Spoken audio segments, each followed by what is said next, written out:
Crime news. Breaking news. 2 साल 6 महीने से दर बदर भटक रही है एक बूढ़ी माँ।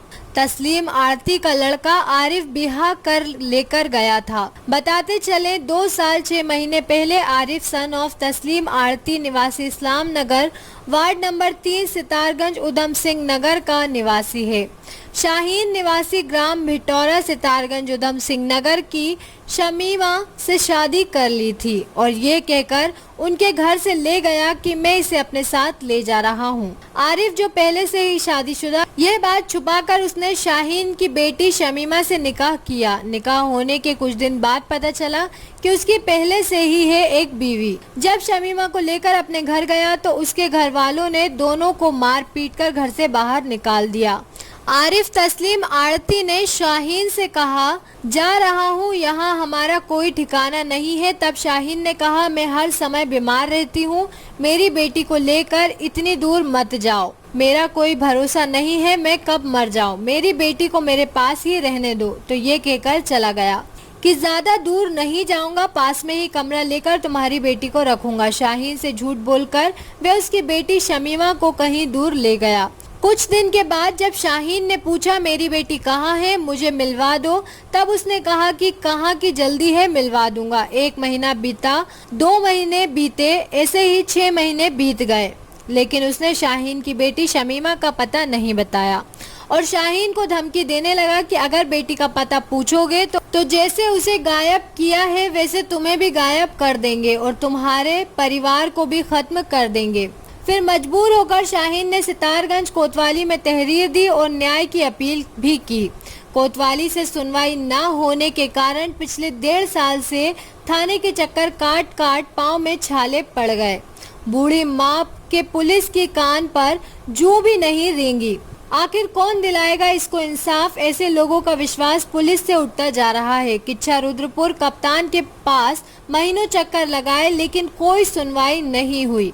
वह पैसा भर देता है और उनका मुंह बंद हो जाता है। शाहीन ने बताया, इसलिए हम लोग कोतवाली में ये कहते थे कि तुम इधर उधर क्यों भागती हो, जो सब रिपोर्ट है वे हमारे पास ही तो आएंगी, इसलिए तुम्हारा भागना बेकार है। 2 साल हो गए थाने में भागते हुए, लेकिन फिर भी शाहीन की कोई सुनवाई नहीं हुई और वह अपराधी होकर कुर्सी पर बैठता है और मैं वहाँ पर खड़ी होती हूँ जैसे मैं अपराधी हूँ। हमसे कहा जाता है कि तुम लड़की को तुम ढूंढो, हम कहाँ ढूंढ। हमारी लड़की को आरिफ लेकर गया था जो आज तक वापस लेकर नहीं लौटा है। आरिफ का बहनोई सादिक भाई, आरिफ का दोस्त बबलू आरिफ मिलकर हमें धमकी देते हैं कि अपना केस वापस ले, वरना तुम्हें भी इसी तरह नस्तो नाबूद कर देंगे जैसे तुम्हारी बेटी को गायब कर दिया। शाहीन ने बताया कि मेरी कोई मदद नहीं कर रहा है, मैं बहुत परेशान हो गई हूँ और अब मैं अपने सारे बच्चों को लेकर थाने में आत्महत्या कर लूंगी। उधर सरकार बातें करती है, बेटी बचाओ बेटी पढ़ाओ अभियान, यहाँ धज्जियां उड़ाई जा रही हैं। प्रधानमंत्री की अभियान की पुलिस प्रशासन मौन क्यों है?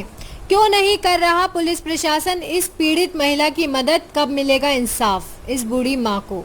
आप देख रहे हैं सितारगंज से क्राइम रिपोर्टर मोहम्मद उस्मान अंसारी की रिपोर्ट। मैं ग्राम भिटौरे में रहती हूँ और मेरी लड़की के साथ जो है निकाह तस्लीम आरती के लड़के के साथ हुआ था और उसके बाद में जब वो ले गया और ले जाने के बाद में उनने मेरी लड़की पता नहीं जाने कहाँ लापता कर दी है और मेरी लड़की को क्या नाम है लापता करने के बाद में जब मैंने उससे मालूम करा कि मेरी लड़की कहाँ है, मुझे मिला दे, तो कह रहा कि क्या नाम है हाँ आज मिला दूंगा, कल मिला दूंगा, कि 10 दिन के बाद ले चलूँगा, 15 दिन के बाद ले आऊँगा। ऐसे ही वो मुझे टालावाली करता रहा। उसके बाद में फिर जब इनने मुझे हैंड में बिल्कुल मना कर दी कि लड़की नहीं है तेरे पास, मैंने एफआईआर लिखवाई। 2 साल हो गई एफआईआर को चलते हुए, इसके ऊपर मुकदमा भी दायर हो गया है, लेकिन पुलिस जो है उसके ऊपर कोई कार्रवाई नहीं कर रही है, कोई कार्रवाई नहीं कर रही है, वो अपने आराम से टहल रहा है।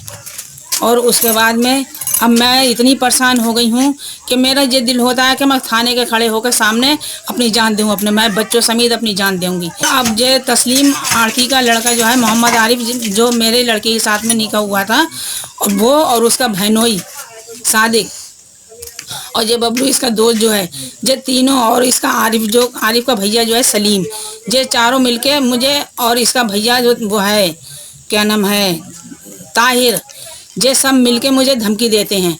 और ये आरिफ भी क्या नाम है उसका, और इसका बहनोई जो सादिक जो था, ये कह रहा है अपना केस वापस ले लो, नहीं तुम्हें भी हम ऐसी नापैद कर देंगे। बताओ मैं इनकी कहाँ तक धमकी सुनूं मैं, हैं, और कहाँ तक सुनूं मैं। और मैं रास्ता गली में मेरा निकलना दुबल कर दिया। मेरे बच्चे बताओ काम पे जाते हैं, जो लोग मिलते हैं तो ऐसी ऐसी धमकी देते हैं, मुझे खुद देते हैं धमकी। तो मैं बच्चों की कैसी मक्का करूँ मैं। मेरे बच्चे बाहर भीतर निकलने वाले हैं, चाहे कामों पे जाए, रास्ते गली में कहीं मार उड़ के डालें, इसका कौन जिम्मेदार बनेगा? पुलिस बनेगी? कौन बनेगा? ये बताइए मुझे आप, हैं, मुझे न्याय मिलेगा या नहीं मिलेगा? मेरी बच्ची मुझे मिलेगी नहीं मिलेगी, हाँ, या क्या फिर कि नहीं मिली मुझे तो मैं आत्महत्या करूंगी थाने के सामने जाके। और ये बात मैं थाने के अंदर मैं कई दफ़े को कह चुकी हूँ। मैं ग्राम भिटौरा की रहने वाली हूँ। और क्या नाम है इसका, तस्लीम आरती के लड़के के साथ में निकाह करा उनने, क्या लव मैरिज।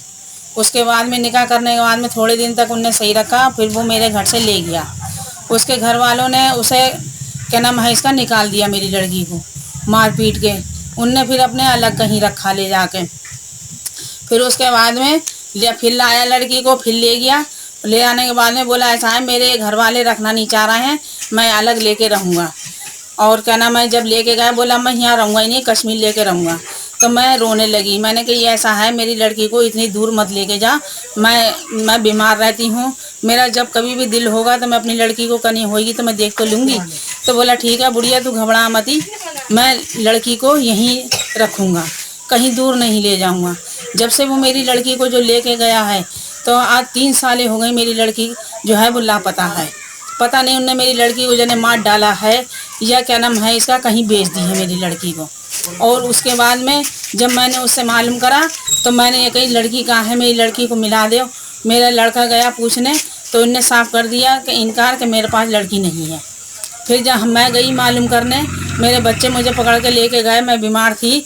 तो मैंने जब मालूम करा तो कह रहा ऐसा है कि जैसी तेरी उसके तस्लीम आरती का जो बड़ा जो लड़का है आरिफ का भाई सलीम, तो उसने ये कहा कि ऐसा है तुम यहाँ पे बार बार लड़की का पता मत पूछना, जैसी तुम्हारी लड़की गायब करी है और इसी तरीके से हम तुम्हें गायब कर देंगे, 5 मिनट नहीं लगेंगे। हमने फिर थाने में तो कोतवाली में एफआईआर लिखवाई इनके नाम की। उसके बाद में फिर इन्होंने क्या नाम है इसका हम जाते आते रहे, फिर हमने इधर उधर भी एफआईआर भेजी, लेकिन हम किच्छा भी गए, रुद्रपुर भी गए, कप्तान के पास भी गए, सीओ के पास भी गए, वहाँ पे महीनों चक्कर लगाए हमने। कई दफ़े कप्तान के पास गए और सीओ के पास गए, सीओ के पास हम कई महीने गए वहाँ पे, लेकिन हमारी कोई सुनवाई नहीं हुई।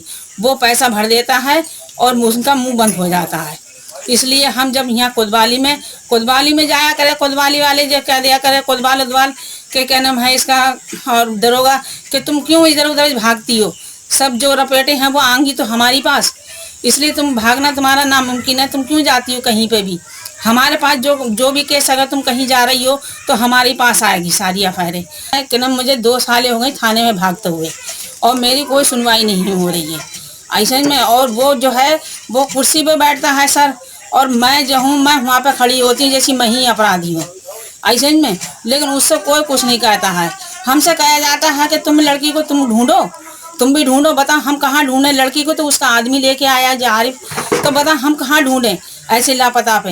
हम तो इसी से कहेंगे तो तुम्हें भी क्या नाम है सोचना चाहिए। क्या मेरी तो अब कोई सुनवाई नहीं हो रही है थाने में, कहीं पे भी नहीं हो रही है। और अब मैं थाने में, अब मैंने ये सोच लिया है थाने के अंदर अम्मा खड़े होकर मैं अपने बच्चों समेत हुई पे आत्महत्या करूँगी, मरूंगी हुई पे। मैं अपनी लड़की की दुख में मैं बहुत परेशान हूँ, मेरा दुख को कोई नहीं सुनवाई हो रही, ना कोई देख रहा मेरा। उस ऐसी ही जानकारी के साथ फिर मिलेंगे।